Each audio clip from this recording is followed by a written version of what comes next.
మహబూబ్ నగర్ జిల్లా కోస్గి మండల కేంద్రంలోని డీజిల్ దొంగను పట్టుకున్న పోలీసులు. ఏపీ 28AL2457 గల కారు అనుమానంగా వెడుతుండగా వెంబడించిన పోలీసులు చివరికి కోస్గి పట్టణ శివార్లోని బహర్పేట్ చెక్ పోస్ట్ సమీపంలో పట్టుకుని అందులో ఉన్న సుమారు 350 లీటర్ల డీజిల్ పట్టుకుని పోలీస్ స్టేషన్ కు తరలించిన ఏఎస్ఐ బాలయ్య, జహీర్ ఖాద్రి, శుక్రా నాయక్ దొంగలు కారు వదిలి పరారీలో ఉన్నట్టు తెలిపారు.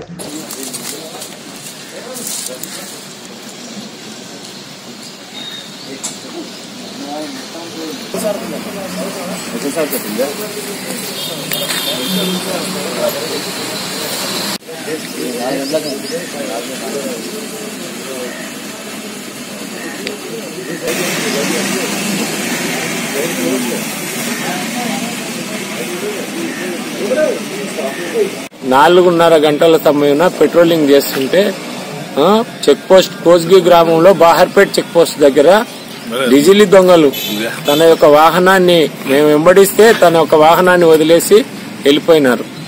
అటు వాహనం తెచ్చి పోలీస్ స్టేషన్ లో పెట్టినారు. డీజిల్ డబ్బాలు ఉన్నాయి. దానిలో ఎన్ని లీటర్ 7 5 35 350 లీటర్ల దాకా ఉండొచ్చు.